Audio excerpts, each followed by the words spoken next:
Agora, 4 horas e 33 minutos. Lembrando que estamos no ar em AM para todo o Brasil pela rede Jovem Pan News e também no YouTube. Acesse Jovem Pan News e confira a nossa transmissão com imagens. A Jovem Pan, você sabe, é o rádio com imagens. Se inscreva no nosso canal e grave seu vídeo pelo WhatsApp. Mande pra gente. Agora, 4h33, aqui comigo também o Marcelo Matos. Boa tarde, Matos. Muito boa tarde, Vitor Brown, ouvintes internautas da Jovem Pan que nos acompanham por imagens. Vou aproveitar a Denise aqui, a presença dela nos estúdios, né, para trazer a palavra do presidente da Associação Comercial de São Paulo, Alencar Burti, em relação a essa movimentação, principalmente no final de semana. Ele está muito preocupado, Denise, ouvintes internautas, porque, de fato, claro, as pessoas, quem pôde não sair, não saiu de casa. E quem saiu muitas vezes encontrou o supermercado desabastecido. Vamos ouvir então e acompanhar também com imagens Alencar Burti. Vamos lá.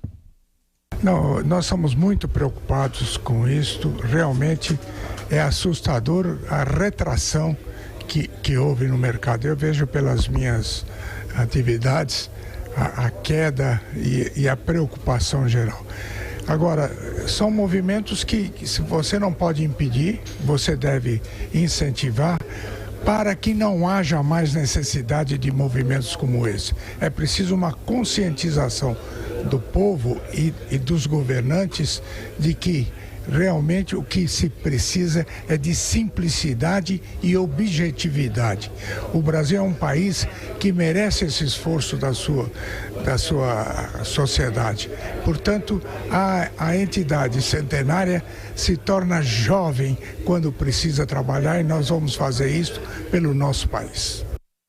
Denise, ele se disse bastante preocupado, principalmente com o final de semana. Ele possui, evidentemente, é o presidente da Associação Comercial, ele possui negócio, né? E ele falou que deu para perceber no negócio dele, ele tem concessionária de veículo, né?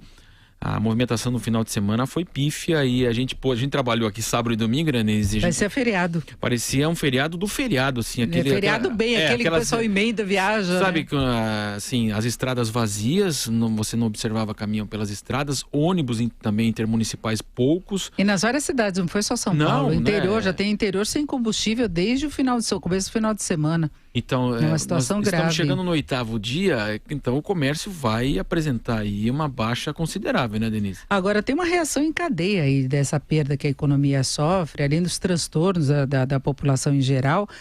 O comércio não trabalhando, ele deixa de encomendar para a indústria também está parando a atividade, porque ou falta algum produto, algum componente, insumos, ou então não tem como distribuir a mercadoria. Então você não tem condição de estocagem, dependendo do ritmo de produção, como aconteceu com as montadoras. Então você não tem como estocar e faltavam peças. Então você tem todo um fluxo da economia para produção e comercialização, que se você quebra uma parte aí dessa cadeia, você interrompe toda a atividade. E depois a retomada é mais demorada. Então a gente vai ter consequências seríssimas quando a gente vê o balanço do mês de maio, sabe? E os caminhoneiros conseguiram o que eles queriam. Agora a gente não consegue entender muito o porquê deles não voltarem a trabalhar. Porque todos os pedidos feitos foram concedidos. É muita coisa. Há pouco nós estávamos falando de perdas para o governo. O governo está assimilando essa perda de receita, ele vai ter que tirar de algum lugar, não é? Então agora é hora de parar e voltar a trabalhar, a não ser que vire uma manifestação política mesmo, apesar de não ter bandeira, de não ter sindicatos aparentemente coordenando isso daí, vira uma manifestação política, tudo bem. Você não precisa gostar do presidente Temer, mas você não precisa querer que o país pare. Exatamente. Hoje, inclusive, havia um meme na internet, né, que a pessoa falava que era fofo, assim, essa questão do tesouro. É fofo quando falam que o tesouro vai bancar. Na verdade, nós, né? Nós somos o tesouro. Nós vamos bancar porque tesouro, o governo corta investimentos, ele deixa no mínimo gasto com saúde, com educação. As pessoas estão falando, corta ministério, corta despesas, corta salários. Ele não vai fazer isso de uma hora para outra. E também não vai chegar o diesel R$1, né, Denise? Não vai. Não vai. E a gasolina também não adianta imaginar que, né? E outra coisa, você falou dos estoques. Hoje as empresas não trabalham com estoque, né? Não. Esse período acabou. É o just in time, né? Quer dizer, a montadora recebe o material que ela vai utilizar naquele dia, naquela semana, e aquilo não para justamente produção sob demanda, né? Produção sob não é demanda. só o comércio físico que vai sair perdendo, tem o e-commerce também, que depende basicamente de transporte. Entrega. Exatamente. Você encomenda, deve ter muita coisa atrasada já, distribuição de jornais, tudo isso vai parando. Exatamente. E é uma perda que não é reposta tão simplesmente, frente, né? Não dá para imaginar que encerrada a greve hoje, amanhã, toda a demanda que foi represada dos últimos dias vai sair, que o comércio vai receber e você tem muito pedidos consumo assim. Por impulso. Que Exato, você vai passando na loja, você vai passando em um lugar e o outro, você compra. Ontem eu estive no final da tarde, depois do plantão, num shopping, e eu notava a diferença, inclusive para estacionar o carro, estava muito mais tranquilo. Então você nota mesmo o esvaziamento das cidades e que pode piorar. Essa situação ainda pode piorar. Então o comércio vai ter perda, sim, e você tem emprego temporário, tem muitas consequências. Eu acho que a gente tem que apoiar a reivindicação dos caminhoneiros, porque eles estavam com um custo pesadíssimo. Agora eles conseguiram, inclusive, algumas coisas que representam um retrocesso, de livre mercado, de independência e tudo mais. Então, essa questão de congelamento de preço, né? Exatamente, de frete, de você ter uma reserva lá de mercado.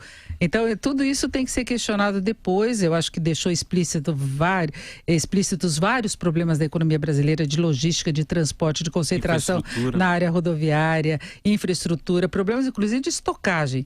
De alimentos, de tudo mais, você não tem. E você não tem a reserva estratégica para você lidar com essa situação, garantir abastecimento. Então, é muita coisa que tem que ser discutida e, claro, a reestruturação das finanças do governo para que ele não tenha que ter sempre tributação tão pesada assim, né? Mas estamos chegando numa situação meio crítica. Pois é, a gente lembra que tem um feriado aí pela frente, né? A gente tem quinta-feira o feriado de Corpus Christi, que será emendado com a sexta, né? Para muita gente seria, né? Então, você imagina para cidades turísticas, né? Pois é, exatamente. O comércio que contava com essa data, né? Os hotéis, enfim, quem contava com aquela movimentação de carros dos turistas, né? As cidades do litoral aqui de São Paulo, por exemplo, que sempre tem uma demanda muito grande de quem vem das cidades do estado, né, acaba sendo prejudicada, uma data menos no calendário, né, acaba tendo uma movimentação muito abaixo. Na região central, hoje, lá de São Paulo, na própria associação comercial que fica na Rua Boa Vista, e deu para perceber que a própria movimentação na região da 25 de março, muito abaixo do normal, né, porque a 25 de março recebe também, todos os dias, pessoas que vêm de outras cidades aqui do estado de São Paulo, até de outros estados mesmo, e a pessoa não tem a garantia que ela vai conseguir chegar a São Paulo, voltar de São Paulo, que não tem combustível. Exato, então, menos ônibus nas ruas. Menos ônibus também, então uma situação... eu estava agora há pouco, até entrei aqui ao vivo na Avenida Paulista, estava tendo uma manifestação agora de motoristas que transportam geradores, né? Então começa, uma categoria vai puxando a outra. Protesto generalizado. Generalizado. Aí todo mundo vai querer, agora vai ter muita mobilização no sentido de reduzir também o preço de gasolina. Não é?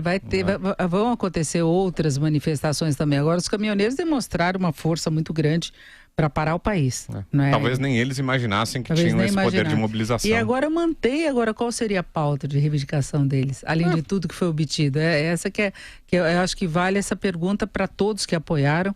Eu também achava que era uma manifestação justa, mas tem uma hora que passa do ponto, né? Eles vão se transformar de mocinho em vilões, né? Precisa tomar cuidado, muito, né? Precisa dosar isso. A gente tá falando dessa questão, e a questão de saúde, por exemplo, né? Em Sorocaba, o hospital foi fechado lá, Santa Casa, que não havia gás suficiente, portanto, para o funcionamento.